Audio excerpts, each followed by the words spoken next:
It mostly covers media, so we can skip forward and back between tracks with the top and bottom button. We can go up and down with volume using the scroll wheel, and we can also click on the scroll wheel to pause or mute a certain audio track. We can also click and hold on this scroll wheel to choose what we want to see on the left side of the instrument panel. We can scroll down and see energy, see the energy usage we've had over the last 30 miles. We can also see trip information and navigation if we had a route. If we had a route, it would automatically populate this left side, but you can always come back to one of these previous ones. To start the car, all you need to do is press the brake pedal. It already knows I'm here because there's a sensor in the seat. So I press the brake, it flips over the center screen, gives me some lights on top for warning lights, and then shows me my speed on the left side, again in the middle with that large 0, shows how much range I have available, and on the right side we see how much energy we've consumed instantaneously. So right now it's an orange line right around 0. As we accelerate, that orange line builds up and shows how much you're consuming. When you regenerate, when you lift off of the accelerator pedal, the car will slow down and it'll start recharging the battery, and this shows you a green line of how much is going back into that battery. You can also see what gear you're in on the bottom. So it's in park right now, but reverse or neutral would show there. The reverse neutral selector is right here. So I can press down for drive, I can press R for reverse, and just a little half click in between gives us neutral. Pressing on the end gives us park. And if I need an emergency brake while driving for whatever reason, you can just press and hold and that'll actuate the emergency brakes. On the right side, we have voice control with the top button. So I can press and hold on this and tell the car to navigate to a location. I can also ask it to play a certain track. So if I wanted to do that, I would press and hold, wait till it says recording, and then say something that it would do. So, play Rolling Stones. Let go of the button, and then it'll search for what I'd like to do. It now brought up Rolling Stones here. I can press on that on the touchscreen, and the car will automatically start playing Rolling Stones. I can see that on the right side using the same control here where I hold down the scroll wheel, and now I can choose between these different choices. So, media, and now I see that the car is playing Rolling Stones. Very cool. We can also use the bottom button to choose the menu here. We can customize or we can choose the phone menu. So if I click on the scroll wheel on customize, I now have a choice of what I'd like to do with this scroll wheel. It's currently set to all, and that allows us to cycle through all of the different choices here. Climate temperature, fan speed, display brightness, sunroof, media source. I can also initiate a phone call directly by choosing phone, and then I can choose my recent calls or contacts. So I can scroll through all of my recent calls.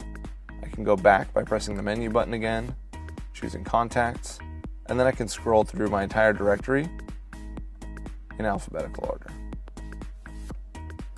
Now that we've covered the steering wheel controls and instrument panel, let's move on to the touchscreen. You'll notice that the touchscreen is separated into 4 distinct areas.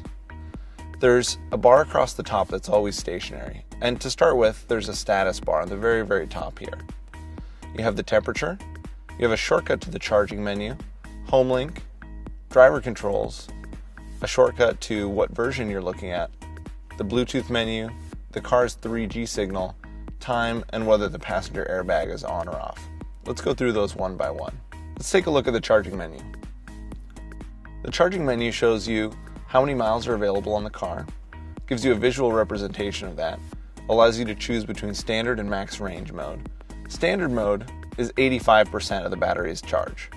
This is good for day-to-day life. It's great for long-term battery life to stay away from the extreme levels of the battery.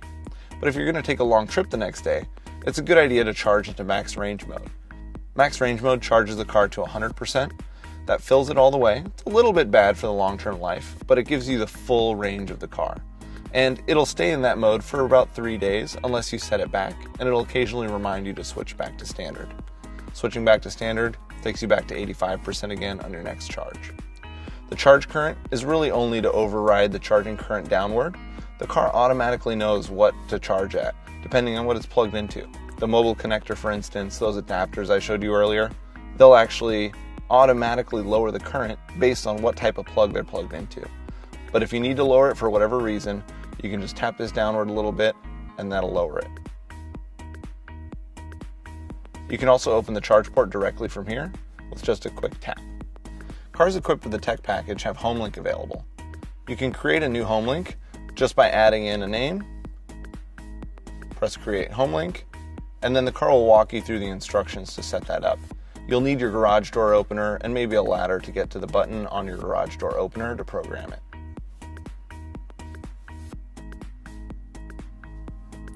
You can also set a driver profile from here. Press driver profile settings, add a name, create profile, and it'll actually create that for you and allow you to adjust your seating position and then save when it's done. Within the profile, you can see what's saved by pressing right here, and that'll show you that it's more than just seat controls. It saves your lights and lock settings, your map, your units and format, climate control, a number of different things, so the car remembers how you like it. By pressing the Tesla T here, you can see what version software you're on, see the release notes for that latest software, the VIN number for the car, and what model you have. Next up is Bluetooth. By pressing on the Bluetooth symbol here, we can search for a phone. Grab your phone and make sure it's set to discoverable. Then press Start Search. It'll find your phone. You can press on that. It'll add the device by sending a code across, and you can accept that on the phone itself. This should take just a moment. Press pair on your phone. You'll see media and then phone is brought up. You can jump directly to either media or phone, but note that your phone contacts will take a little while to load, especially if you have a lot of them on the phone. We'll skip over that for now and jump into that in the phone settings later. This bar on the bottom is also stationary. There's a shortcut to the control menu and some heating and ventilation controls we'll cover later. Let's take a look in this menu here. You'll see there are a lot of different things we can control in the car directly from the touch.